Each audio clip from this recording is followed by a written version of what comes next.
Baik, selamat pagi Bapak Ibu.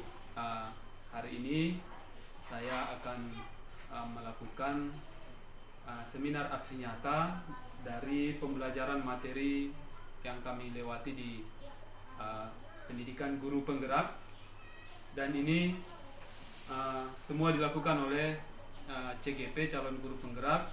Di Bengkayang itu ada 26 orang untuk angkatan kami, dan topik ini akan direkam secara keseluruhan minimal 60 menit dan akan kami upload di situs Kementerian Pendidikan. Selanjutnya nanti diupload juga di PMM, platform Merdeka Mengajar. Jadi terima kasih Bapak Ibu atas bantuannya, atas kesempatannya. Baca lagi nih konsep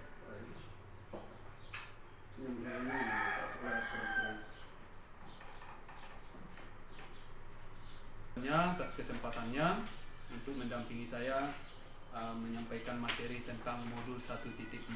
Jadi modul kami, jadi ini baru keempat, artinya masih sangat panjang sekali, masih ada sekitar 5 bulan lebih lagi kami untuk mengikutinya.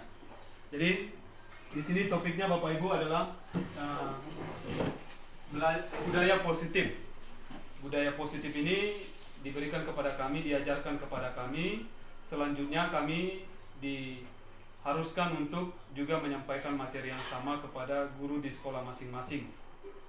Apa isi tentang budaya positif itu dan seperti apa pelaksanaannya, kami akan coba sedikit demi sedikit untuk menyampaikan kepada Bapak Ibu. Namun ini sifatnya adalah santai saja Bapak Ibu, tidak usah terlalu bagaimana. Nanti kalau ada yang kurang jelas tentang bahasa-bahasa di sini, boleh Bapak Ibu bertanya kepada saya dan semampunya akan saya jawab untuk kita belajar bersama. Baik, yang pertama adalah ini aksi nyata yang disampaikan oleh Kemendikbud kepada kami supaya memberitahu kepada sekolah masing-masing. Sebenarnya ini boleh dilaksanakan secara luring atau via Zoom, tapi mengingat nanti kalau kita pakai Zoom itu butuh biaya untuk kuota, dan kita pakai saja yang model luring di luar jaringannya. Baik, terima kasih. Untuk selanjutnya silakan dibantu Pak. Ya, sebelum kita mulai tentang budaya positif atau memahami tentang budaya positif, ada sebuah ilustrasi di sini yang coba kami tampilkan. Bayangkan misalnya Bapak Ibu bersama dengan satu teman. Jadi Bapak Ibu misalnya Pak Moses memegang satu benda di tangannya. Satu benda itu yang sangat berharga, yang mungkin bisa jadi tidak perlu orang tahu ataupun bisa jadi tidak perlu untuk melihatnya. Lalu teman Pak Moses satu orang, bagaimana caranya supaya Pak Moses itu mau membukakan apa yang ada di dalam tangannya itu. Jadi apakah Pak Moses nanti mau membukanya yang di dalam tangan itu atau tidak. Nah, si teman Pak Moses misalnya bisa saja mencoba dengan segala cara untuk meminta Pak Moses supaya apa yang ada dalam tangannya itu dibuka. Bisa saja dengan membujuk, Pak Moses tolonglah bukakan, ini demi saya. Boleh juga dengan menghukum atau mengintimidasi juga boleh. Pak Moses buka itu. Kalau nggak boleh, saya akan ancam Anda. Gitu. Boleh juga. Pokoknya gimana caranya supaya Pak Moses itu mau membuka isi yang di dalam tangannya itu. Jadi kita bayangkan saja seperti itu. Nah, apa yang akan terjadi dan apakah Pak Moses mau bersedia atau temannya tadi berhasil untuk membukakan apa yang ada di dalam tangan Pak Moses itu. Nah, selanjutnya, ini pertanyaan-pertanyaannya, apakah kita sebagai pemegang utama itu mau membukakan tangan kita itu kepada teman yang berusaha tadi, ataukah kita menutup sekuat-kuatnya supaya teman kita itu tidak mau membukakan, ya? Atau juga saling mau, satu mengalah atau satu keras. Jadi itu ilustrasinya, di mana nanti titik temunya seperti apakah jawabannya. Nah, coba kita lihat ya. Selanjutnya Pak. Nah, kira-kira apa ya jawaban? Kalau saya tanya Pak Moses, kira-kira apa Pak Moses yang Bapak lakukan ketika ada yang memegang itu, ada teman Bapak yang mau meminta sekuat tenaga dengan cara apapun, Pak Moses akan buka tidak? akan saya Buka dengan catatan. Oh, nanti Pak Moses membuka dengan ada syarat ya, Ada ada syaratnya. catatan, betul. Ya. Kalau Bu Ana kira-kira, andai kata Bu Ana yang memegang tangan itu akan dibuka atau tidak? Tidak. Tidak ya, pasti ada alasannya Bu ya. Ya. Nah, baik. Dan saya yakin guru-guru kita semua di sini pasti punya alasan apakah mau membuka atau tidak. Itu hak kita. Baik, kita lanjut. Nah, di sini kita lihat kemungkinan jawaban kita lah sama dengan apa yang disampaikan Pak Moses dengan Bu Ana tadi. Ya, bisa saja kita bersedia membuka, bisa saja kita tetap bertahan karena ada sesuatu yang orang lain tidak perlu tahu atau tidak perlu mengetahui apa yang ada di dalam tangan kita itu.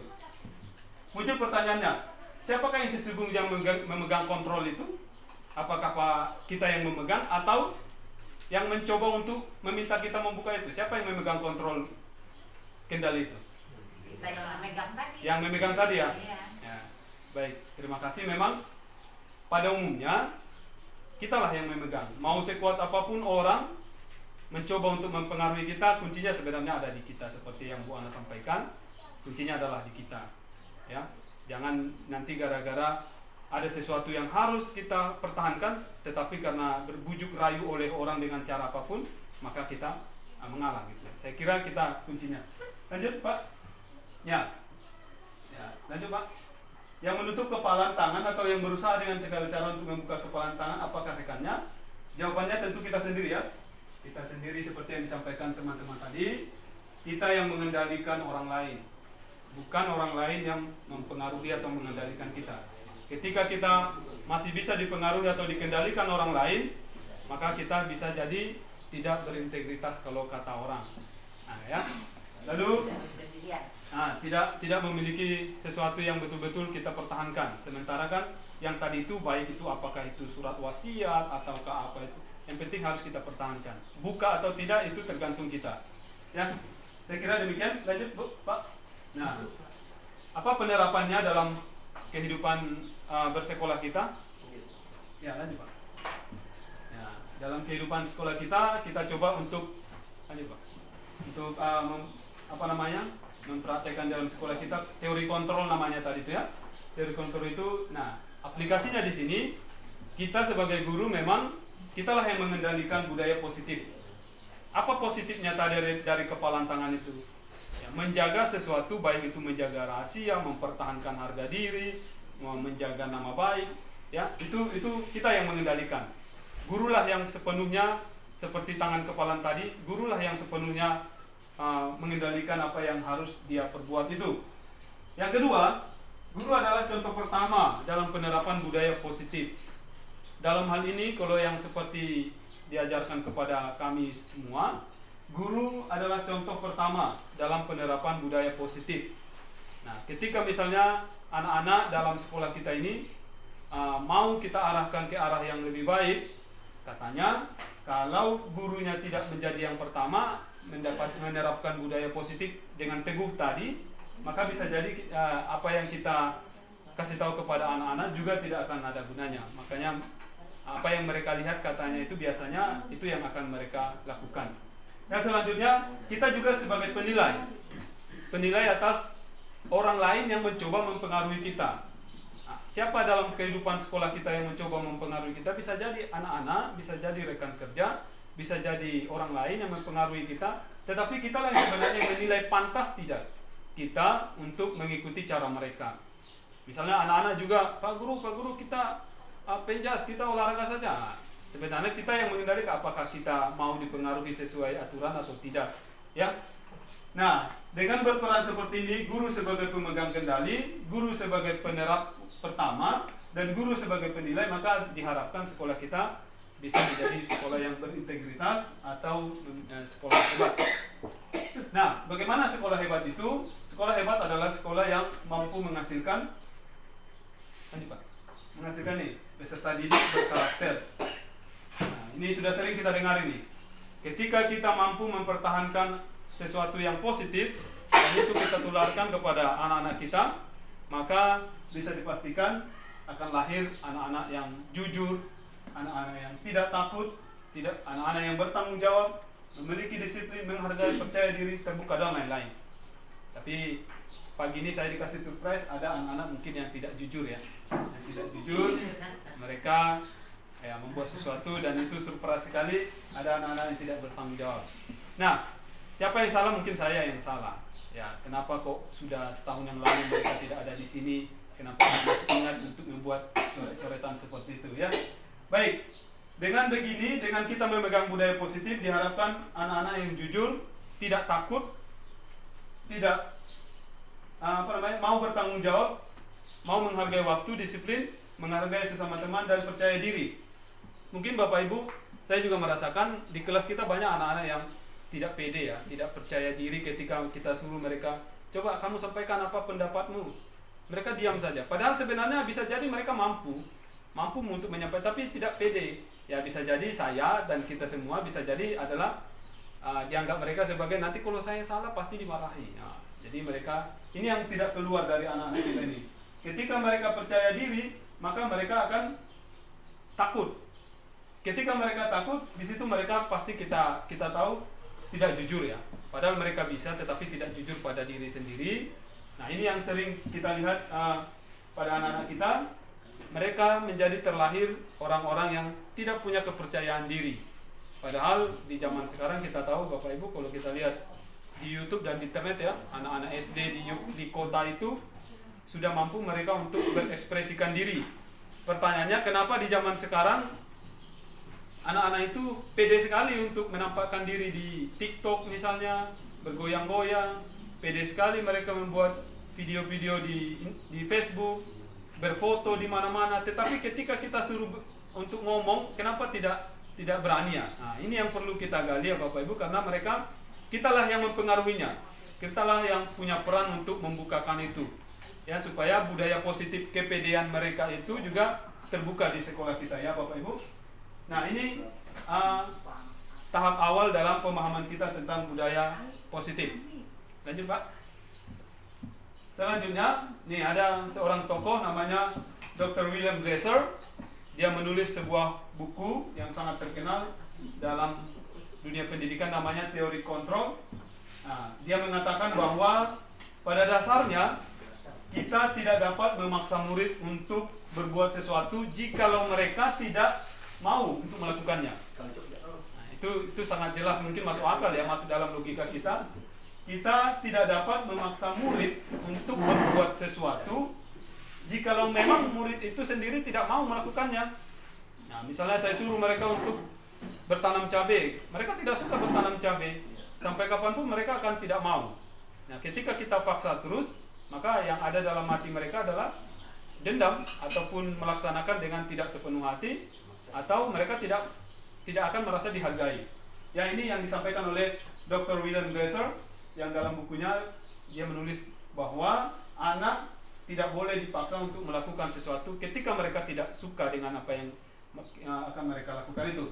Walaupun sebenarnya walaupun kita yang memegang kontrol perilaku murid, kan di sekolah ini boleh dibilang ya, seperti yang kata Ki Hajar Dewantara, Ingarso Suntulodo, Imadiang Mangun Karso, Tuturi Handayani.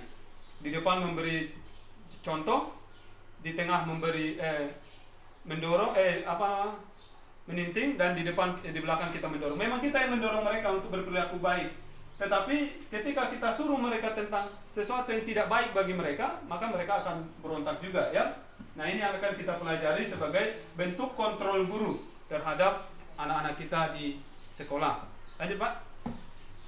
Selanjutnya, nih, dia masih yang mengatakan bahwa bila kita ingin membuat kemajuan yang tidak usah terlalu radikal, tidak usah yang terlalu cepat, perlahan-lahan, sedikit-sedikit ubahlah sikap atau perilaku kita, katanya. Sebagai pendidik tentu ya, jika kita ingin membuat perubahan, maka ubahlah perilaku kita sedikit demi sedikit. Namun bila kita ingin memperbaiki cara-cara yang ada dalam diri kita, maka kita perlu mengubah kerangka hidup kita, prinsip hidup kita, cara berpikir kita, dan seterusnya. Kita ubahlah bagaimana kita melihat dunia, bagaimana kita berpikir tentang manusia, bahwa manusia itu semua terlahir dengan kodrat alam dan kodrat zaman yang berbeda. Nah, ini istilah baru mungkin ya, kodrat alam. Anak itu disebut kodrat alamnya berbeda. Kodrat alam itu adalah bawaan lahir. Saya contohkan misalnya Jovan dengan Juse itu kodrat alamnya sangat jauh sekali berbeda. Si Jovan itu saya gembleng, saya marahi pun udah berkali-kali dengan cara yang mungkin humanis pun, dengan cara yang agak sedikit keras pun, dia akan tetap juga tidak mampu rasanya, karena bawaan lahirnya kodratnya udah seperti itu. Udah kita paksa pun nanti dia seperti itu tidak akan ada guna.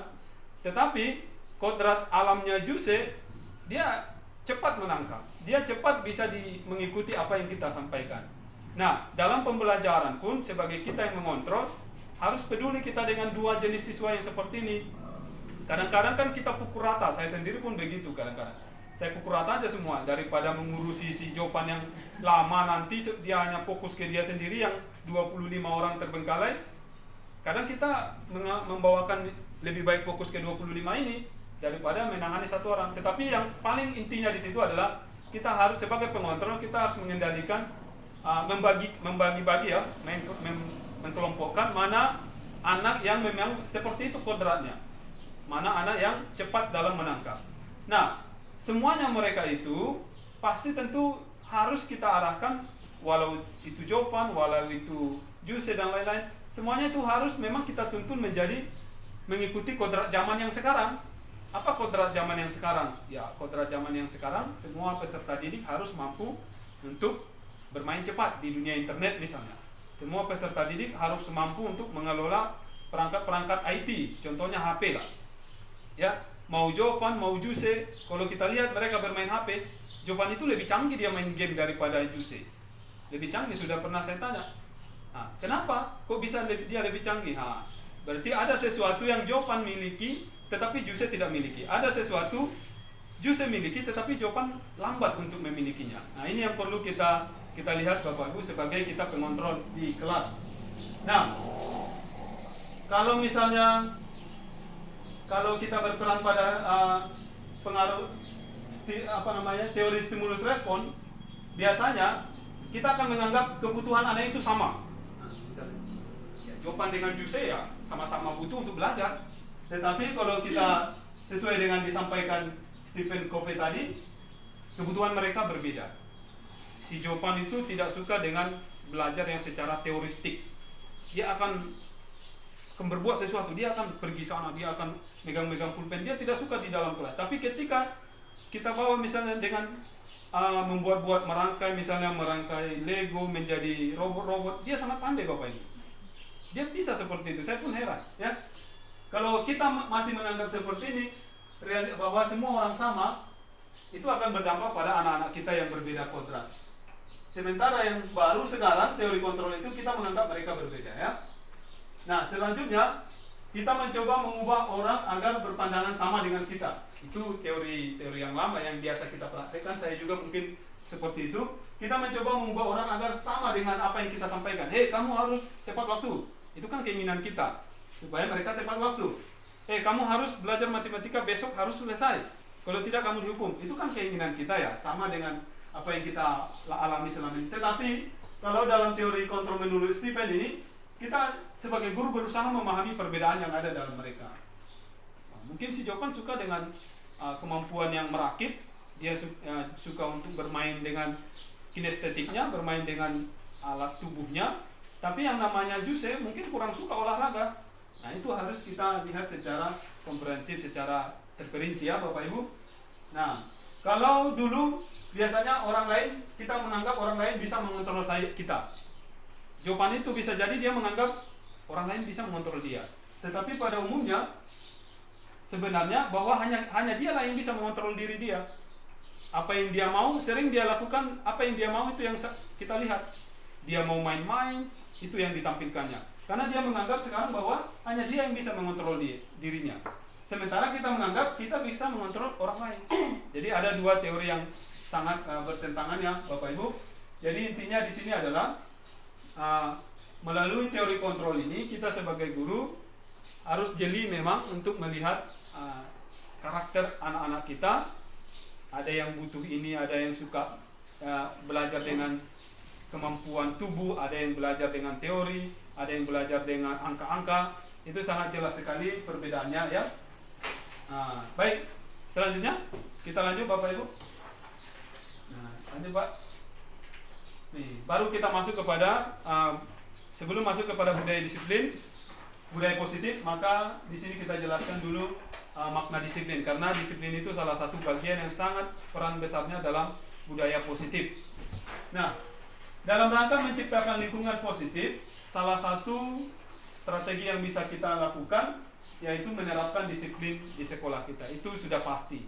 Sekolah-sekolah hebat di kota, sekolah-sekolah bergengsi, Kanisius, Gembala Baik dan semuanya itu adalah sekolah-sekolah kita tahu dengan disiplin yang sangat ketat, yang sangat tinggi.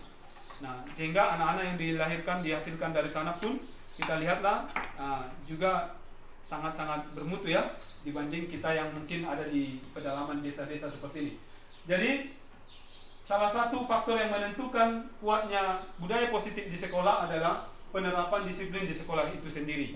Nah, apa-apa saja bagian-bagian disiplin itu nanti kita lanjutkan ya Bapak Ibu. Nah, kita mau bertanya nih, merefleksikan sudah sejauh mana sih penerapan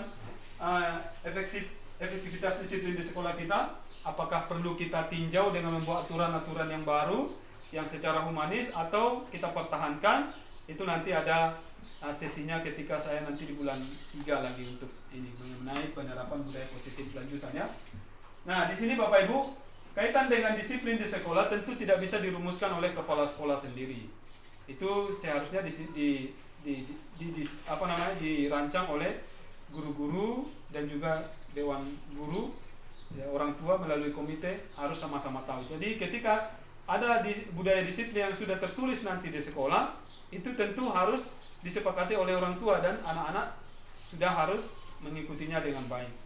Nah, jadi nanti mungkin di pertemuan-pertemuan berikutnya kita akan melaksanakan temu tatap dengan orang tua untuk saling membicarakan disiplin yang baik di sekolah kita, tentu dengan mengakomodasi kebutuhan-kebutuhan seperti yang anak-anak yang kita sampaikan tadi. Ketika mereka sedang main-main di kelas, apa konsekuensinya, apa yang harus diperbuat oleh guru dan apa yang harus dilakukan oleh orang tua, tentu dengan adanya nanti budaya positif disiplin yang sudah tertulis ya. Baik, selanjutnya ya, disiplin positif merupakan unsur utama seperti yang saya bilang tadi.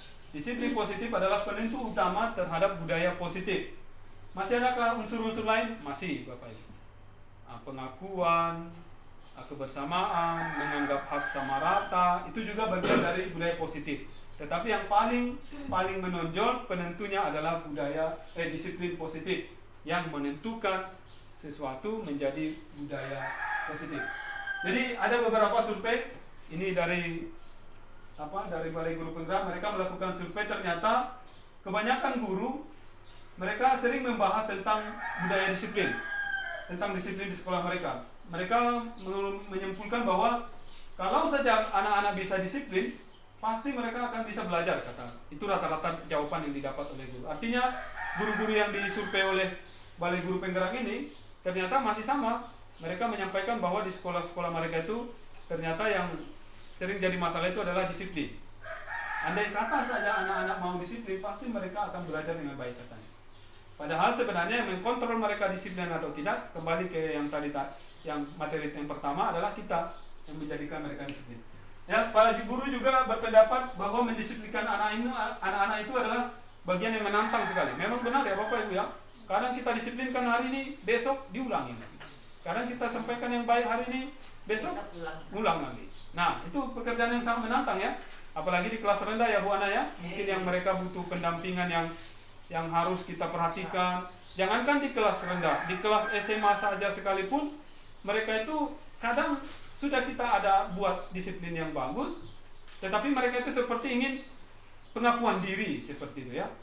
Jadi mereka sengaja kadang melanggar sesuatu yang sudah baik itu supaya mereka itu mau kita bicara dengan mereka. Apalagi biasanya yang berlawan jenis, yang perempuan membuat hal yang aneh-aneh supaya dia diperhatikan oleh gurunya, nanti dipanggil ngomong-ngomong dengan gurunya dengan berlipstick apa semua segala macam. Nah, ini kadang ada sesuatu yang mereka buat jadi alasan, sebenarnya itu adalah cara mereka untuk mengaktualisasi diri supaya mereka itu mau dianggap dikenal gitu, supaya mereka mau berkomunikasi dengan guru yang mungkin yang disenanginya.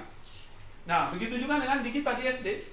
Nggak heran juga di kelas 6, di kelas 5, kelas 4, 3, 2, 1 juga begitu. Apalagi mungkin di kelas 1 sebentar, ibu guru, saya begini. Padahal tidak ada apa-apa. Hanya ngomong-ngomong supaya mereka diperhatikan. Ya, itu juga menjadi tantangan ya. Tantangan yang paling dasar bagi kita sebagai guru. Selain tentunya tantangan untuk menyelesaikan semua topik pembelajaran yang sangat-sangat banyak. Yang tantangan kedua itu adalah budaya disiplin ya. Baik, lanjut Pak. Selanjutnya, bolehlah kita bertanya dalam hati saya, hati kita, benarkah jika anak tidak bisa diatur karena mereka tidak disiplin? Kira-kira bagaimana ya Pak Alim? Benarkah jika anak tidak bisa diatur karena mereka memang tidak disiplin? Belum tentu ya. Bisa jadi karena mereka itu tadi pengen menunjukkan diri.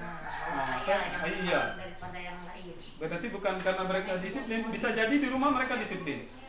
Tapi karena di rumah orang tuanya tidak bisa diajak bercerita, tidak ada yang mereka bisa diajak bercerita. Nyampe di sekolah ada guru-guru yang disayanginya, yang dia nggak bisa mau bercerita dengan dia akan membuat seperti yang tadi itu.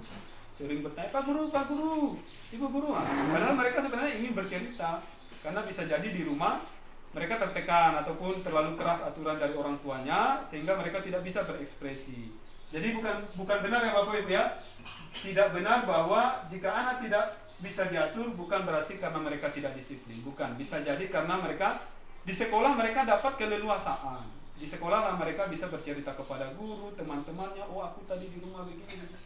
Jadi seperti yang setelah saya mempelajari ini di kelas 6 selalu pagi-pagi saya bilang, apa yang saya bahagia pagi ini karena saya suruh mereka jawab satu-satu. Saya bahagia hari ini karena kamu, misalnya Jose, saya bahagia hari ini karena durian saya di rumah banyak. Sederhana saja. Ada yang bilang saya bahagia hari ini Jessica karena saya bisa bertemu dengan teman-teman, bisa bercerita. Seterusnya di pulang nanti sekolah saya bilang saya sedih hari ini karena saya dimarahi guru. Saya sedih hari ini karena saya belum makan dari rumah. Itu kejujuran mereka tuh.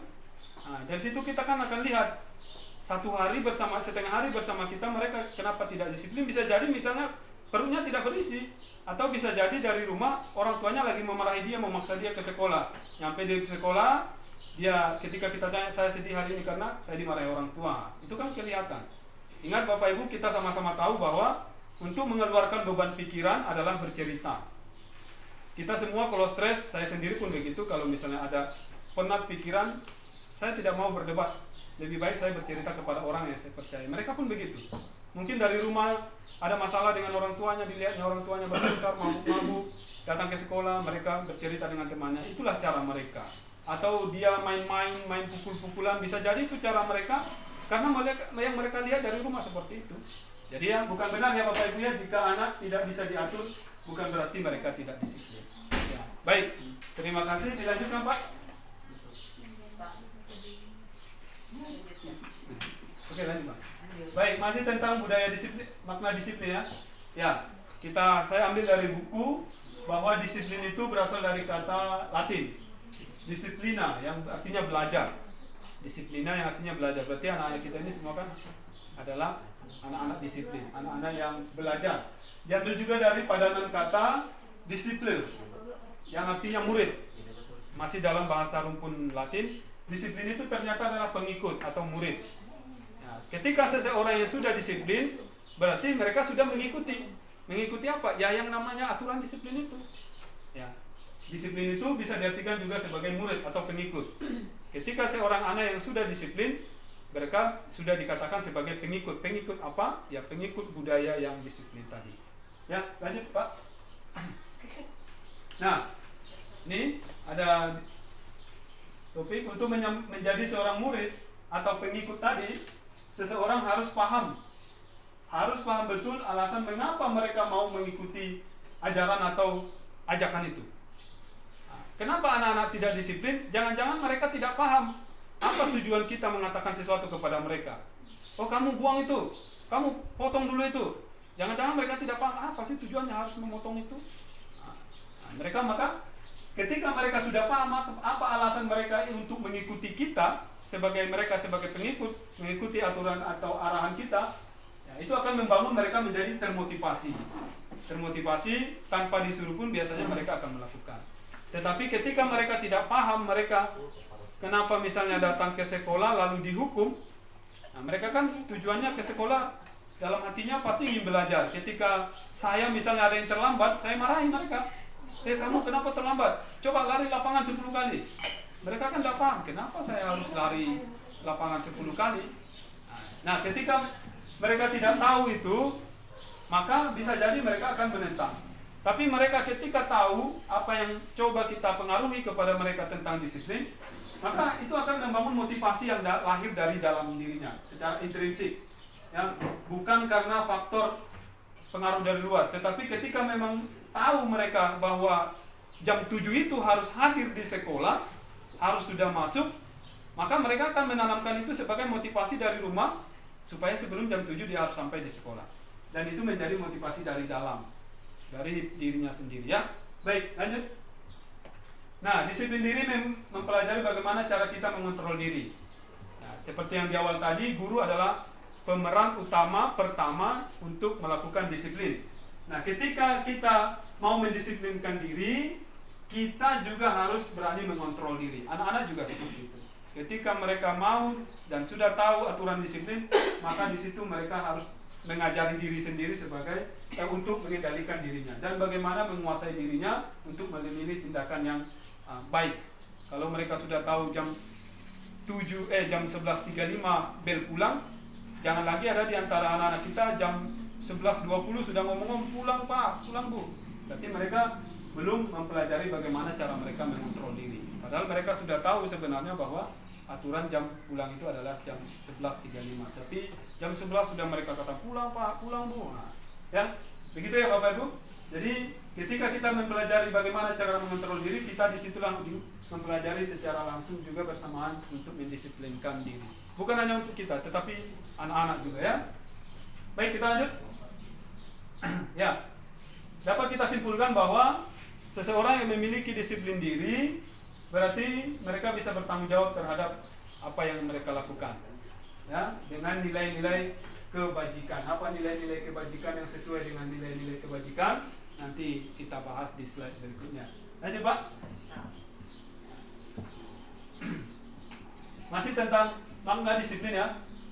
Nah, Diane Gossen dalam bukunya yang berjudul Restructuring School Discipline atau perubahan disiplin sekolah, ada mengatakan 3 motivasi seseorang untuk melakukan disiplin. Nah, ternyata orang melakukan sesuatu mengikuti aturan yang pas itu, yang sesuai jalurnya itu ada juga kemungkinannya kenapa alasan mereka mengatakan itu. Yang pertama, mereka disiplin untuk menghindari ketidaknyamanan, atau mereka disiplin hanya untuk menghindari hukuman supaya tidak dihukum. Memang masuk akal bahwa kita pun melakukan itu. Kita disiplin misalnya datang pada suatu pertemuan supaya tidak dimarah-marahi misalnya. Ya. Kenapa? Karena memang supaya kita terhindar dari ketidaknyamanan itu. Bisa jadi anak-anak kita pun secara tersembunyi mereka melakukan itu. Dari rumah mereka terbata-bata, dari rumah belum memeriksa tas, entah buku apa yang masuk ke tasnya karena mereka takut nanti dihukum, maka mereka cepat nyampe sekolah. Ketika kita buka, mana buku IPS-mu? Tinggal Pak. Nah, bisa jadi mereka karena memang mau disiplin tapi untuk menghindari hukuman. Nah, bisa juga ada faktor seperti itu. Jadi ketika misalnya kasusnya seperti itu, anak-anak datang ke sekolah, kita tanya mana buku IPS-nya? Tinggal Pak. Ada apa? Kenapa kamu tinggal? Jangan-jangan kamu tidak belajar. Ternyata bisa jadi dia terburu-buru, bangunnya tengah 7, mandi segala macam, nyampe di sekolah jam 7:45. Ketika dibuka tasnya, isinya pun buku yang kemarin. Nah, itu bisa jadi karena mereka untuk menghindari hukuman saja. Nah, bisa jadi juga untuk dipuji. Wah, ini yang mungkin secara manusiawi sering. Saya pun pernah melakukan itu. Kita melakukan sesuatu supaya orang lain melihat, supaya kita dipuji, gitu. Dapat imbalan, penghargaan dari orang. Oh, kamu baik ya, kamu tidak pernah terlambat, tugasmu terlalu sering selesai. Kamu itu tanpa disuruh sudah mengambil sampah ya.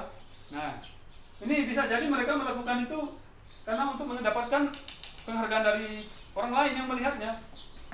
Nah, makanya kita kasih tahu ke anak-anak, saya sering bilang ke kelas 6, jangan kalau misalnya bapak datang lalu kamu ngutip sampah, itu berarti kamu nggak dari dalam dirimu, itu karena kamu takut, karena kamu takut dihukum, atau mungkin karena kamu untuk mendapatkan penghargaan, supaya padahal dia bilang, oh kamu baik ya. Nah, jadi anak-anak yang bagus, yang kita harapkan itu mereka melakukan sesuatu bukan karena takut dihukum atau bukan karena untuk mendapatkan pujian.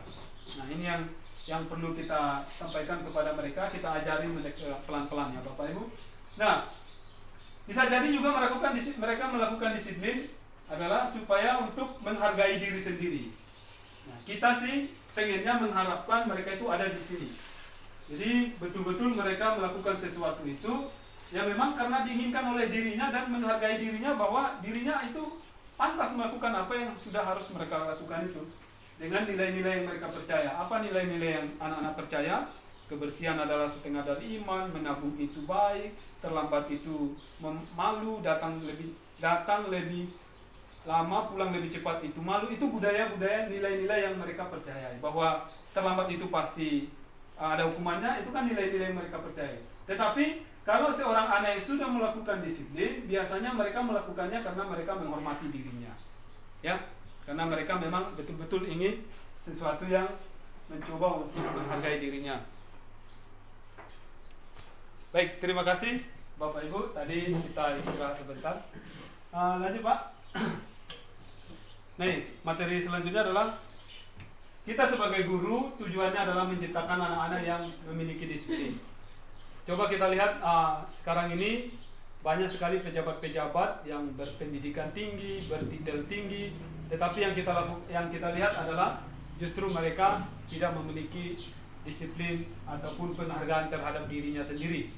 Mereka sering mengorbankan yang kecil, memuja-muja yang tinggi, yang berkelas, tetapi banyak sekarang orang yang tidak berpendidikan justru memiliki sikap yang sangat baik, jiwa-jiwa humanis yang sangat baik. Jadi kita sebagai pendidik sebenarnya hanya menciptakan anak-anak yang memiliki disiplin diri, sambil menuntun mereka untuk menemukan kodrat zamannya mereka, menemukan apa yang seharusnya mereka pelajari hari ini.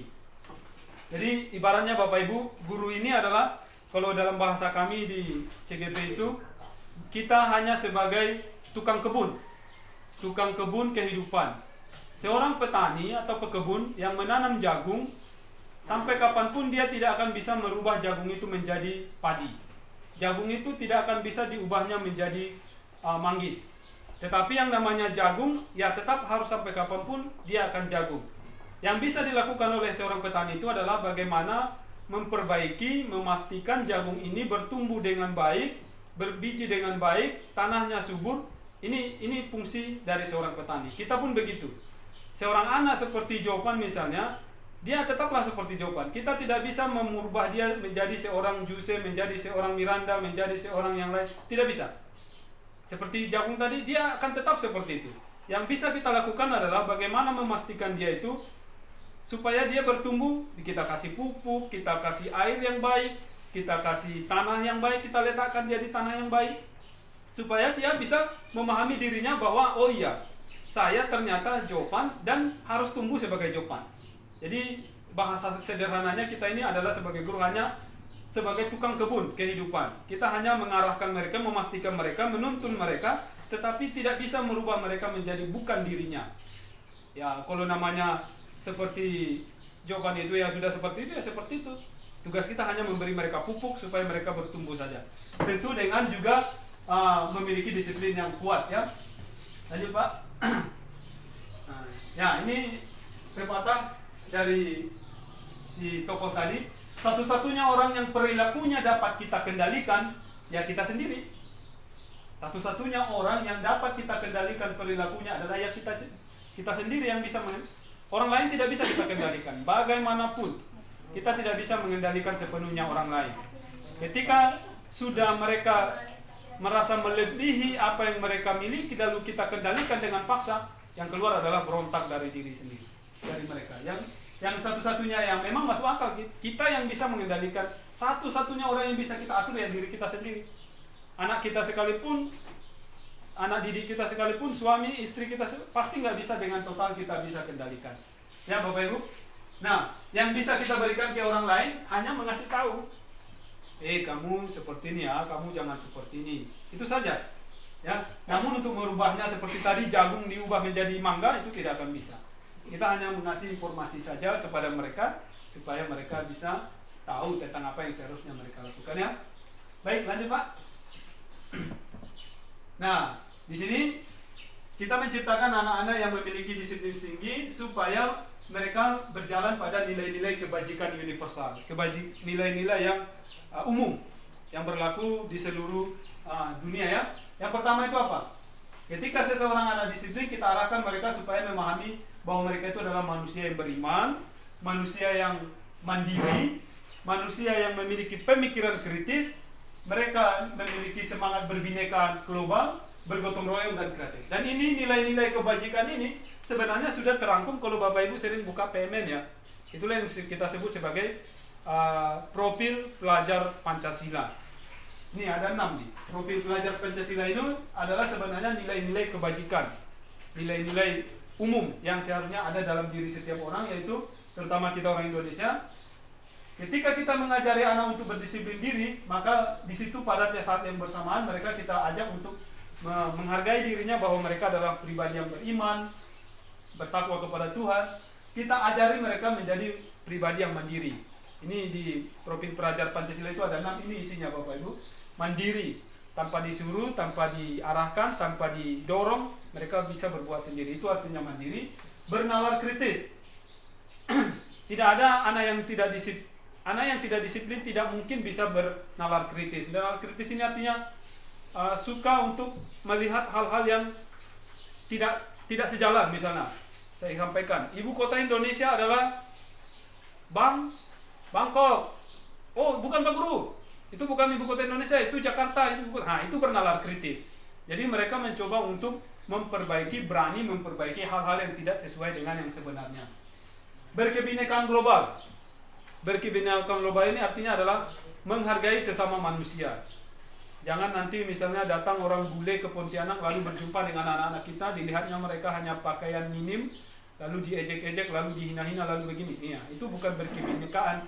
Lalu misalnya ada teman kita agama X, lalu tiba-tiba keluar dari sini berjumpa dengan temannya yang beragama X, beragama Y, lalu diejek, lalu dihina, lalu dibilang begini, kakak apa semua segala macam. Nah, itu kan ciri-ciri orang yang tidak berkebinekaan. Bergotong royong. Nah, di zaman sekarang, coba kita lihat YouTuber ya, contohnya ya. Orang bisa kaya tanpa harus kuliah, hanya dengan modal gotong royong. Siapa YouTuber yang paling kita kenal contohnya ya? Siapa Pak? Yang Deddy Corbuzier lah ya. Ya, misalnya Deddy Corbuzier, ya Risti, siapapun itu, mereka hanya membuat konten kan? Kok mereka bisa dapat uang kaya? Nah, secara tidak langsung sebenarnya mereka bergotong royong dengan kita, kerjasama dengan kita. Kita tonton videonya, kita saksikan berkali-kali, kita bagikan. Dengan begitu mereka mendapatkan penghasilan dari situ. Nah, jadi di zaman sekarang ini perlu adalah kerjasama. Memang benar sangat perlu kerjasama. Tidak ada yang bisa bekerja secara individu lagi di zaman sekarang, kecuali ilmuwan ya. Saya rasa pun kalau ilmuwan memang harus tetap kerjasama. YouTuber contohnya ya, mereka membuat konten, ada yang berkamera, ada yang membuat kamera, ada yang membuat suara, lalu diupload ke YouTube. Secara tidak disuruh dengan kita, mereka nyuruh dengan kita secara tidak langsung, kita bekerja sama untuk menonton video-video mereka itu. Secara tidak langsung mereka yang mendapatkan imbasnya, mendapatkan penghasilan. Kita dapat apa? Mungkin hanya kepuasan dan informasi saja.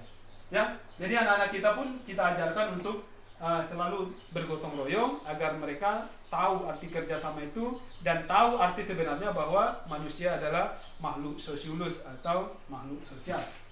Nah, kreatif.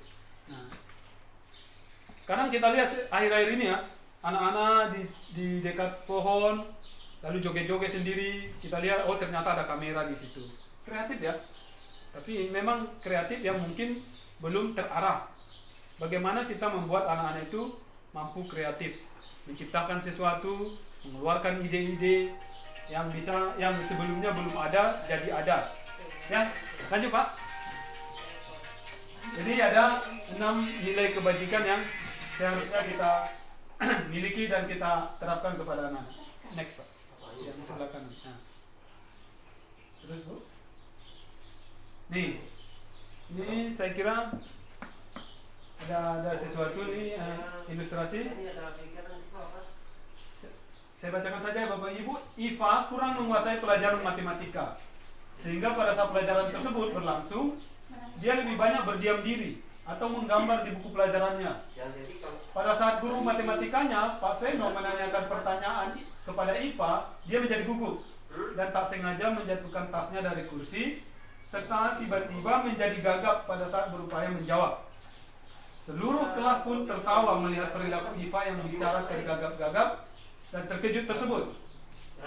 Pak Seno pada saat itu membiarkan teman-teman IFA menertawakan IFA yang tergagap-gagap dan malu. Dan malahan Pak Seno tadi meminta IFA untuk maju ke depan dan berdiri di depan kelas sambil menunjuk hidungnya karena tidak bisa menjawab pertanyaan Pak Seno. Kelas pun semakin gaduh dan anak-anak pun semakin tertawa melihat IFA di depan kelas memegang ujung hidungnya. Jadi mungkin si IFA ini nggak suka pelajaran matematika. Mungkin kita pun waktu sekolah begitu ya Bapak Ibu, waktu kuliah nggak suka kita dengan itu. Lalu kita melukis-lukis, menggambar-gambar apa semua segala macam. Lalu ketika kita disuruh si IFA tadi, hei IFA tolong cepat sampaikan, tolong apa yang barusan Bapak sampaikan. Mungkin kita sering seperti itu. Ketika dia tidak mendengarkan dan tidak suka dengan pelajaran itu, ya mustahil dia bisa menjawab itu. Maka dia akan tergagap-gagap seperti ini. Pertanyaannya adalah, apakah kita setuju dengan tindakan Pak Seno? Menilai gimana kira-kira? Yang dilakukan Pak Seno, dia nyuruh si IFA tadi ke depan lagi, dia nyuruh si IFA tadi menjawab apa? Pokoknya intinya mempermalukan si IFA lah. Karena ketidaksukaan si IFA tadi terhadap pelajaran itu. Apakah kita setuju dengan tindakan Pak Seno? Menurut Pak Sami, tidak setuju ya? Kenapa Pak Sami? Karena tidak boleh memaksakan anak itu Pak, dengan cara, apalagi dengan cara kekerasan seperti itu kan harus mengikuti. Kita harus memberikan cara Pak, cara lain sehingga anak-anak itu bisa mengerti. Itu tujuannya. Masih ada jalan lain menuju Ya, Roma ada kira-kira. lain untuk mengatasi masalah anak yang tidak mengerti betul itu. Bisa jadi memang, terima kasih Pak Sami, sangat luar biasa. Bisa jadi memang Pak, ada faktor genetik ya Pak ya, dari orang tua yang mungkin kemampuan angka numeriknya, kemampuan angka numerik orang tua itu memang kurang memadai, pasti itu turun ke anaknya kan. Mungkin si IPA itu juga salah satu faktornya mungkin begitu. Jadi dipaksakan pun dia belajar matematika seperti yang tadi saya sampaikan itu nggak akan bisa. Ternyata Pak Seno tadi justru melakukan sesuatu yang mungkin membuat si IFA tadi justru semakin down, semakin terjatuh ya. Bisa jadi kita selidiki dulu kata Pak Sami. Bisa jadi dia dari rumah kena marah. Pada saat pelajaran hari itu dia tidak suka. Bisa jadi memang dia hanya sendiri di rumah, tidak ada tempat bertanya. Jadi memang benar kita harus lihat dulu secara komprehensif kenapa dia tidak suka. Justru saya sendiri pun pernah melakukan itu, jujur. Ketika kita lihat, kita menjelaskan anak-anak ada satu orang kita lihat ribu-ribu situ nggak memperhatikan, langsung kita suruh dia. Sering kan? Kamu coba jelaskan apa yang Bapak sampaikan tadi. Pasti dia nggak bisa. Nah, ada apa? Berarti bisa jadi dia memang tidak mengikuti pelajaran itu. Tapi bisakah kita buat dia mengikuti pelajaran itu? Bisa. Ya, bisa. Tapi dengan cara yang seperti tadi. Perlu penyelidikan memang ya. Nah, menurut Anda tindakan Pak Seno terhadap IFA tadi apakah sebuah hukuman atau konsekuensi? Apakah sebuah hukuman atau konsekuensi yang dilakukan Pak Seno tadi ke IFA itu? Nah, ini dua hal yang berbeda. Kalau menurut saya hukuman ya, hukuman. Apa itu hukuman? Apa itu konsekuensi? Nah, kalau hukuman itu dia dilaksanakan hanya dilakukan oleh si pihak, oleh si pemberi hukuman. Dan tidak ada sesuatu yang terencana. Tiba-tiba, kalau misalnya kita mengajar, kita lihat, coba kamu, tiba-tiba itu kan. Tapi kalau misalnya tidak terencana itu, namanya konsekuensi. Sudah ada aturan tertulis. Kalau siswa tidak memperhatikan guru, maka dia akan mencuci WC. Nah itu sudah konsekuensi. Ada aturan jelas, secara bukan tiba-tiba. Tetapi yang namanya seperti Pak Seno tadi, dia itu hukuman yang dikasihnya. Nah itu lanjut Pak. Kita bedakan hukuman, konsekuensi dengan restitusi. Lanjut Pak sekali.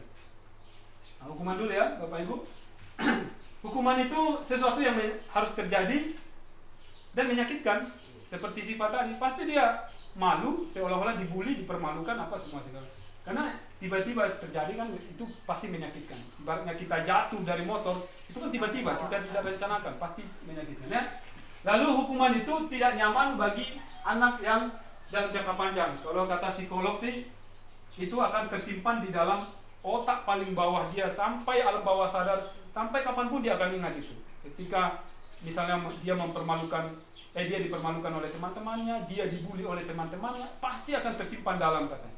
Jadi ketika seorang anak yang sudah mendapatkan hukuman, biasanya dia disebut akan jadi korban ya, korban, dan dia seperti tadi dia akan tersakiti, dia akan menjadi agresif, akan melawan jadinya. Maka pernah nggak Bapak Ibu kita dengar pelaku pencabulan itu adalah orang yang pernah mengalami pencabulan, adalah korban yang pernah mengalami itu. Pelaku pencurian itu biasanya mereka yang sudah pernah mengalami kena curi. Nah dia seperti anak tadi, si Ipa tadi, dia pasti ke depan pasti akan lebih berontak lagi, akan agresif lagi dia. Ya, mungkin kenapa anak-anak di sekeliling kita dia menjadi anak pelawan? Ya bisa jadi dilihatnya orang tuanya terus berantem. Nah, makanya dia itu yang tertanam dalam pikiran dia, tersimpan dalam-dalam ya. Lalu hukuman itu apa? Ya, sebenarnya tidak akan membuat murid tidak takut. Selama ini kita kan kalau kita hukum maka dia akan menjadi takut seperti itu. Bisa jadi tidak juga. Ya. Nah, baik, kalau konsekuensi memang harus terjadi seperti yang tadi. Kalau misalnya dia tidak memperhatikan belajar ya harus terjadi. Bisa jadi dia tidak nyaman untuk si korban, tetapi bisa jadi itu di dalamnya adalah ada penguatan yang kita berikan. Iva, coba Bapak pengen tahu kenapa kamu tidak serius tadi pelajaran matematika. Kesini yuk. Nah, kamu tahu aturan di sekolah kita jika siswa tidak disiplin dan tidak memperhatikan guru. Nah, pasti dia dengan sadar dia akan datang tanpa harus teman-temannya bersorak. Tadi di situ Pak Seno juga justru membiarkan anak-anak yang lain menertawakan dia. Semakin kacau lah pikirannya. Tapi kalau namanya konsekuensi, kita kuatkan dia. Nah, coba kamu, kenapa kamu tadi? Ada alasan apa? Bisa jadi dia jujur, Pak saya belum makan, jadi saya nggak konsen. Pak mungkin saya patah atau dan semuanya. Nah selanjutnya bagaimana restitusi? Lanjut Pak, dua kali klik. Nah ini yang perlu kita pelajari secara mendalam. Ada restitusi namanya ya. Restitusi ini menguatkan siswa dalam jangka panjang. Korban itu mendapatkan ganti-ganti, artinya di sini adalah penghargaan. Mereka tidak dijatuhkan sejatuh-jatuhnya, tetapi mereka diajak untuk bercerita, menyampaikan kenapa mereka melakukan itu. Restitusi ini juga sebenarnya adalah untuk menyelesaikan masalah sehingga murid berani untuk bertanggung jawab dengan perilakunya. Si Ipa tadi tidak serius belajar, dia harus berani jujur kenapa dia melakukan itu, tanpa harus dijatuhkan dulu. Kalau orang sudah dijatuhkan pasti sulit untuk menjadi jujur, sulit sekali untuk menjadi jujur ya. Baik, ini yang sekarang dipakai oleh sekolah-sekolah penggerak, bukan lagi hukuman tetapi lebih kepada konsekuensi dan restitusi. SMA 7 Singkawang di Bagak itu mereka sudah sekolah penggerak. Saya dengar mereka itu siswa-siswa sana tidak ada lagi yang namanya membentak siswa dengan hukuman, membuat aturan sendiri, tetapi sudah mengarah kepada konsekuensi dan restitusi. Kalau ada kesalahan pasti ada konsekuensinya, bukan dibuat sepihak oleh si pemberi hukuman. Jadi ini yang perlu kita lakukan ya. Lanjut Pak. Apa itu restitusi? Lanjut Pak, kita pelajari lagi. Lanjut Pak. Nah yang tadi itu ya, seperti sampaikan, hukuman itu bersifat terencana atau tiba-tiba. Anak murid bisa jadi tidak tahu apa yang akan terjadi dan tidak dilibatkan untuk membuat suatu keputusan bersama. Jadi itu mutlak dari guru ataupun dari seorang yang lebih berkuasa dari dia, aturan itu, hukuman itu ya. Nah kalau konsekuensi itu adalah sudah terencana, sudah disepakati bersama, sudah dibahas dan disetujui oleh murid dan guru. Pernah itu kami kan saya buat di kelas itu kesepakatan kelas namanya. Setiap jam 7 siswa sudah harus masuk. Ada atau tidak ada bel, kita harus masuk baris. Itu bukan saya yang membuatnya Bapak Ibu, bisa ditanya nanti kelas 6. Itu kami rumuskan bersama-sama. Awalnya saya bilang 7.15. Oh jangan Pak, jam 7.10 saja. Lalu ada yang lebih banyak, jam 7 saja. Nah, jam 7. Itu kesepakatan, sudah konsekuensi apabila mereka datang terlambat di luar dari kesepakatan kelas yang dibuat, maka ada konsekuensinya. Konsekuensinya apa? Ya bisa jadi berdiri, bisa jadi mengerjakan sesuatu atau apa. Nah, bukan lagi tiba-tiba saya bilang, oh kamu terlambat, kamu harus mutar lapangan 10 kali. Tidak. Jadi ada sudah kesepakatan bersama yang sudah kita buat ya. Itu namanya konsekuensi. Lebih humanis, lebih bersifat bertanya dulu daripada harus membuat secara langsung aturan. Baik Pak, lanjut Pak. Nah, ini yang saya sampaikan tadi, restitusi itu apa sih? Mungkin masih bahasa baru ini bagi kita. Restitusi itu adalah proses menciptakan kondisi bagi murid untuk memperbaiki kesalahan mereka.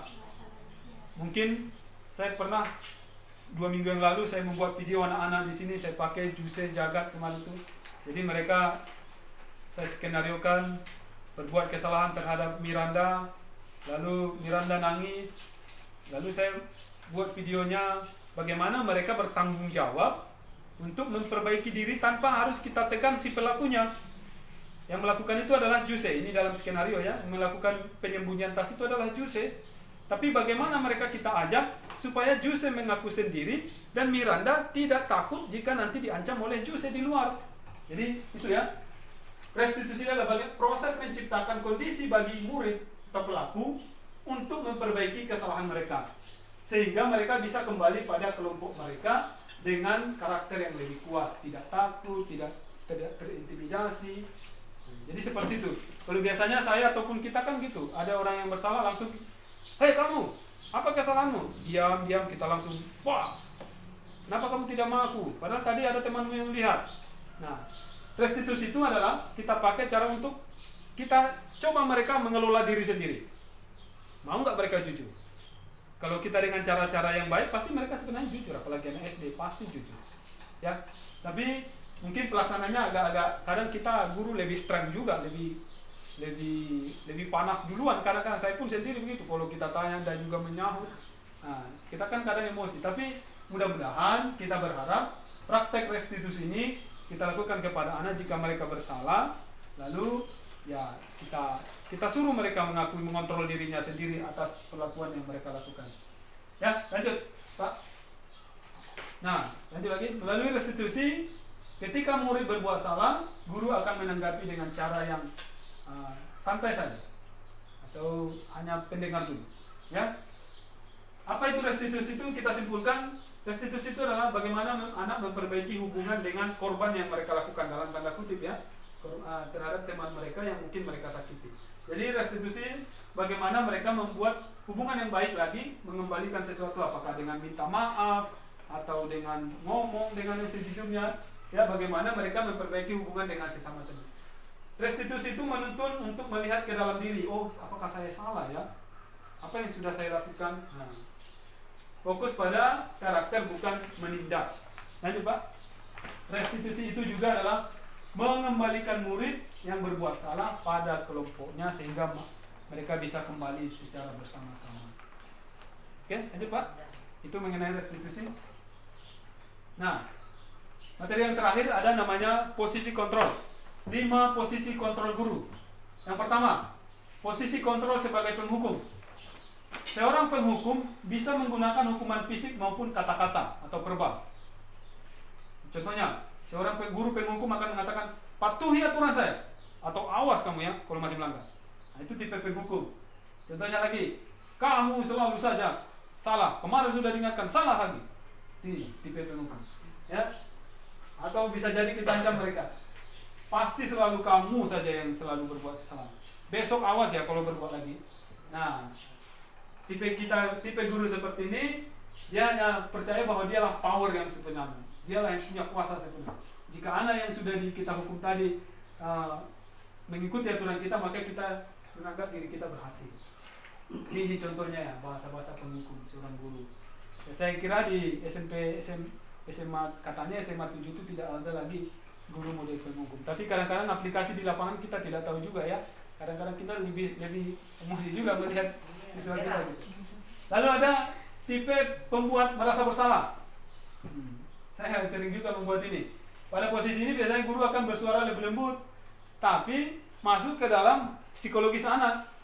Nah, membuat misalnya ada 2 orang yang bersalah nih, atau 1 orang yang kita panggil, kita tanya dulu deh, seolah-olah kita buat dia paling bersalah. Contohnya, saya sangat kecewa sekali dengan kamu. Berapa kali kamu harus saya memberitahu kamu?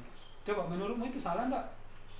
Kan pasti kita yang ditanya pun pasti kita akan merasa bersalah. Padahal bisa jadi misalnya Juse berantem dengan Apris, bisa jadi sebenarnya bukan Juse pelakunya, tapi karena Apris mengatakan Juse pelakunya, ya kita panggil Juse-nya. Kita panggil Juse seolah-olah dia pelaku, padahal dia pelaku karena dibilang si Apris, padahal bisa jadi bukan dia pelakunya. Nah, disinilah kita coba untuk membuat anak itu, kadang sering kita membuat anak itu bahwa mereka yang merasa bersalah. Kamu ya, gimana coba kalau orang tua kamu tahu kamu berbuat begini? Gimana nanti, apa yang kamu bayangkan jika nanti kamu berantem seperti ini di sekolah, jadi kita bawa ke polisi. Nah, jadi dia merasa bersalah. Ada juga tipe guru sepertinya. Di posisi ini mungkin guru akan menanya siswa, tetapi biasanya siswa itu akan merasa tidak ada apa-apanya lagi. Dia merasa rendah diri, sudah merasa bersalah, dia merasa akan mengecewakan guru-gurunya atau orang-orang sekitarnya. Ya, itu bedanya satu penghukum, satu pembuat merasa bersalah. Kalau pembuat merasa bersalah ini kita ngomong lembut. Kenapa kamu melakukan itu? Kamu tahu nggak apa kesalahanmu? Tapi kalau penghukum tadi, kamu ini, nah, langsung aja dengan mungkin dengan bahasa-bahasa mengintimidasi lah. Ya, saya pun kita sendiri pernah melakukan. Baik, yang ketiga ada posisi guru sebagai teman. Jadi guru sebagai teman ini bisa kita sangat akrab sekali dengan siswa. Contohnya nih, ayolah bantulah bapak ya. Gimana caranya nanti supaya kita bisa ujian dengan baik? Yuk bantulah bapak untuk mengangkat itu dari sana ke sini. Kita angkat wifi ya. Nah, itu kan. Jadi seperti teman. Ayolah kamu cucilah piring itu. Nanti kan bapak gurumu nggak bisa minum kalau nggak ada yang bersih. Nah, itu sebagai teman. Jadi biasanya bahasanya pun lembut. Ya, tetapi kalau kita memposisikan diri sebagai teman, ada hal negatifnya Bapak Ibu.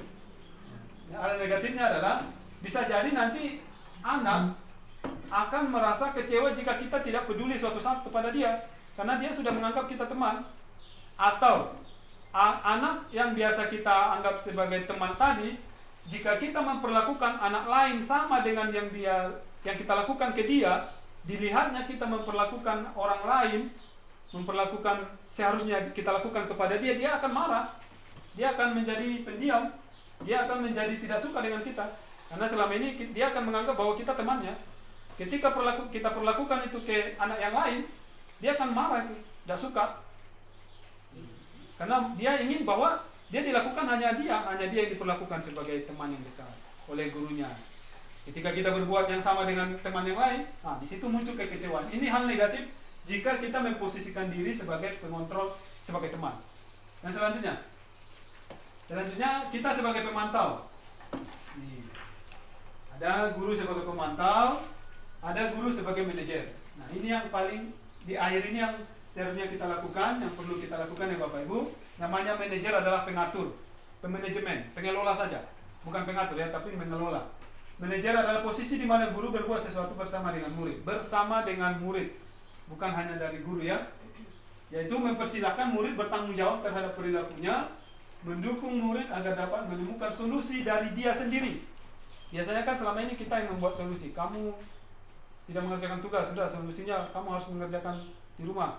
Besok jam sekian harus selesai. Tetapi kalau seorang manajer, kita memperlakukan anak-anak itu, mereka sendiri yang bertanggung jawab terhadap apa yang sudah mereka lakukan, pelanggaran yang mereka lakukan, dan apa solusi dari tindakan yang mereka lakukan itu. Lanjut Pak, masih tentang manajer. Kenapa masih tentang manajer? Karena ini yang diharuskan dicoba untuk praktekkan di sekolah kita. Seorang manajer akan berkata, seorang manajer akan berkata, apa yang sudah kita yakini, apa kebiasaan yang sudah lakukan di sekolah ini. Apakah kita boleh terlambat? Tidak Pak. Apakah kita boleh ribut ketika guru menjelaskan? Nah, itu ya. Jadi seorang manajer itu lembut. Jika kamu meyakininya, apakah kamu bersedia memperbaikinya? Jika kamu yakin bahwa sekolah masuk jam 7 dan kamu masih terlambat hari ini, apakah kamu bersedia untuk memperbaikinya? Jadi kita ajak siswa itu untuk mengatur dirinya sendiri, menemukan solusi terhadap dirinya sendiri, dan bertanggung jawab terhadap apa tindakan yang sudah dilakukannya. Lanjut Pak. Nah, tugas seorang manajer bukan untuk mengatur ya, tetapi mengarahkan, membimbing, sehingga mereka nanti bisa kembali kepada kelompoknya dengan lebih kuat. Oke, lanjut Pak. Oke, saya akan dosen dan contoh penerapannya. ini bentuk aplikasi dari Pak, 5 video kontrol tadi. 5 posisi kontrol itu adalah 1. Posisi penghukum, 2. Posisi pembuat merasa bersalah, 3. Posisi teman, 4. Posisi pemantau atau monitor, dan 5. Posisi manajer. Siang ada di Untuk lebih memasuki unit di sekolah dan melihat bagaimana kelima posisi kontrol dalam menghadapi masalah tersebut.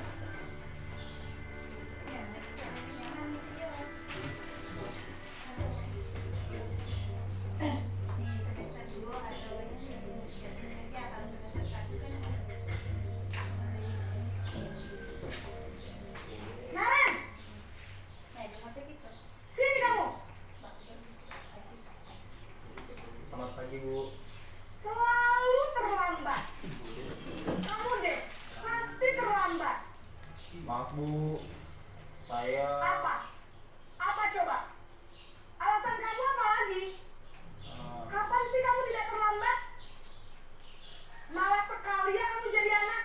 saya Dasar pemalas. Gak kapok-kapok sih kamu. Sudah berapa kali terlambat? Sana, kamu keliling lapangan basket 2 kali. kenapa saya harus ke lapangan basket Bu? Kenapa? Kamu mau lawan ibu? Berani-beraninya jawab. Sudah terlambat, masih berani jawab pula. Sekarang, keliling lapangan basket 5 kali sekalian. Biar kamu cepat. Pergi ke lapangan basket. Posisi penghukum biasanya berbicara dengan nada tinggi, menghardik, menunjuk-nunjuk, menyakiti, dan menyindir. Hukuman bisa berupa fisik maupun psikis. Ibu dan bapak guru hebat. Dampak yang terjadi pada murid ketika guru berada pada posisi penghukum adalah murid cenderung akan memberontak, bahkan menyimpan dendam.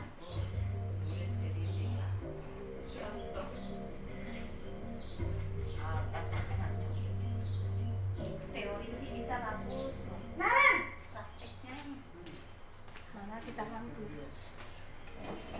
Selamat pagi Bu.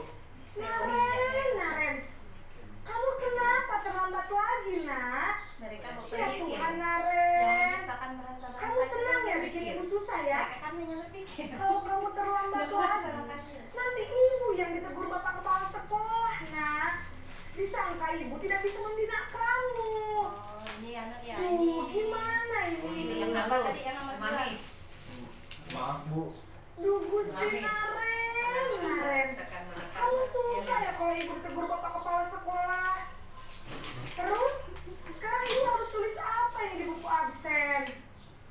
Ini kamu sudah sering terlambat loh. Ibu harus apa coba? Maaf Bu. Maaf kali. Ya sudah, lain kali jangan bikin ibu susah lagi ya nak ya. Ibu tidak akan kuat lagi kalau kamu begini terus. Bisa jantungan kalau ibu ditegur bapak kepala sekolah. Karena cepat kelas. Maaf ya Bu. Maaf kali. Kalau ibu lambat kalian kerjakan ini. Itu ketika ada ibu jangan nulis ya. Kita diskusi. Kita ngomong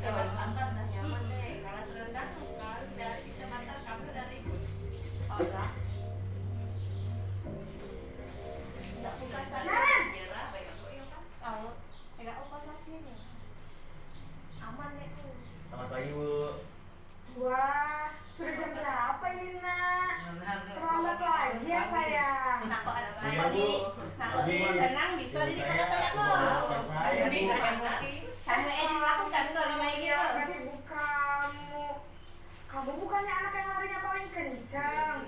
Kok terlambat sih? Iya Bu, saya memang lambat banget tadi.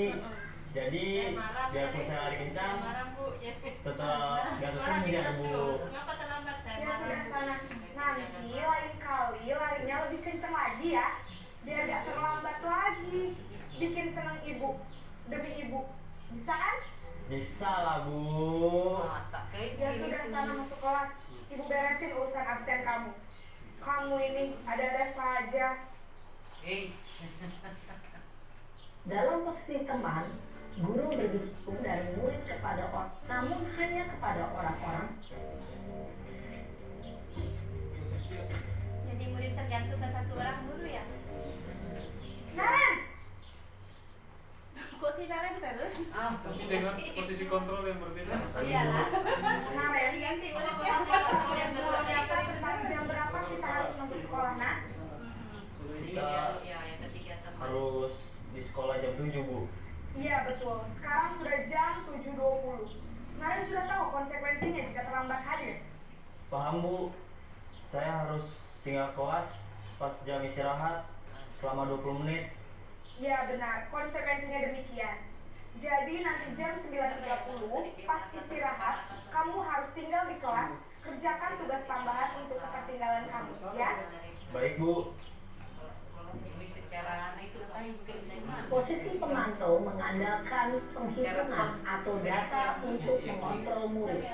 Guru Berapa kali mulai berlatih? Ini yang manajer ya. Yang dikalikan karena masuk isi yo. Naren!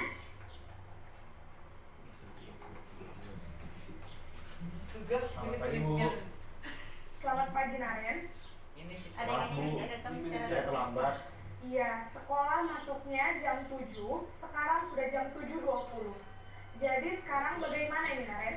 Maaf Bu, saya lupa tahu alarm saya semalam.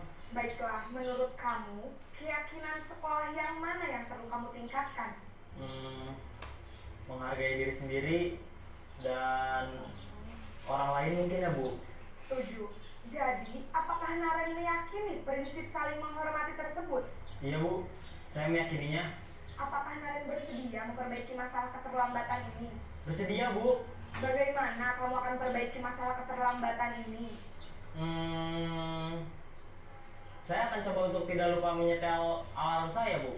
Baik, kalau Naren lupa menyetel alarm di rumah, ada orang yang kira-kira bisa bantu mengingatkan tidak? Ada Bu, kakak saya, Kak Emma. Ada lagi selain Kak Emma? Selain Kak Emma, ada ibu saya. Baik, jadi yang membedakan Naren adalah Kak Emma dan ibu kamu ya. Kira-kira akan mulai alarm kapan Naren? Setelah pulang sekolah, akan segera saya lakukan. Baik, jadi Naren akan setel alarm untuk bangun besok pagi dan akan diingatkan oleh kakak dan ibu dan Naren ya.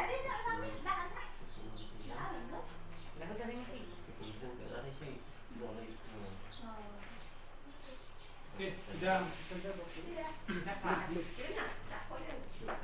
Baik, dari situ Bapak Ibu kita lihat ada 5 posisi kontrol yang berbeda yang diterapkan oleh ibu guru kepada Naren tadi, mulai dari posisi penghukum dengan sampai dengan posisi manajer. Ya, baik. Selanjutnya Pak, ini contoh segitiga restitusi yang posisi manajer tadi ditanyakan dulu kenapa dia terlambat, lalu dipastikan apa yang membuat dia terlambat, tindakan itu yang apa yang membuat tindakan itu terjadi, lalu dia sendiri disuruh untuk mencarikan solusi atas perilakunya. Jadi dikenal dengan segitiga restitusi. Next Pak. Nah, ya. Baik.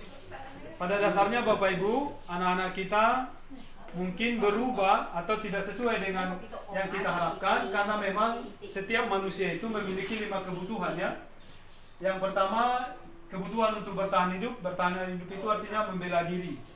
Setiap anak atau kita sekalipun pasti punya hak untuk membela diri atau bertahan hidup terhadap apapun yang terjadi di hadapan kita. Yang kedua, setiap anak itu kita pun begitu. Setiap manusia pasti ingin menguasai. pasti ada jiwa ingin menguasai. Ketika saya ingin berkuasa di kelas dan tidak diakomodasi oleh guru, maka saya akan berontak. Seperti Jejen misalnya. Jejen itu cocoknya jadi ketua kelas karena dia sifatnya sifat ingin menguasai. Ketika saya tidak memilih Jejen sebagai ketua kelas, dia akan membuat diri sebagai orang yang berkuasa di kelas. Dia suka-suka mengganggu yang lain. Nah itu ya. Setiap orang memang pasti ada rasa ingin menguasai. Pasti juga setiap orang pasti ingin dirasa dicintai dan diterima. Dihargai, tidak dibentak, dianggap sebagai anak sendiri, dianggap sebagai teman. Nah, begitu juga dengan setiap anak pasti punya kebebasan. Si IPA yang tidak suka dengan matematika tadi, dia sebenarnya pengen bebas, tapi karena masih jam pelajaran ya dia terikat, terkungkung di situ. Maka dia akan berontak. Ya, dan kita memiliki atau setiap anak memiliki jiwa kesenangan, merasa ingin senang. Tidak mungkin kan kita melakukan sesuatu yang kita tidak senangi, pasti tidak akan ada hasilnya ya Bapak Ibu. Jadi ini saja materi dari saya untuk aksi nyata dari modul 1.4. Nanti di bulan-bulan berikutnya akan ada aksi nyata 2.4 dan 3.4 seperti biasa dengan materi yang lebih dalam lagi. Dan terima kasih Bapak Ibu sudah berkenan untuk mengikuti kegiatan ini. Saya berharap apa yang saya sampaikan ini adalah untuk pembelajaran bagi saya dan untuk kita semua. Tentunya adalah untuk perbaikan sekolah kita. Acara dunia konsep yang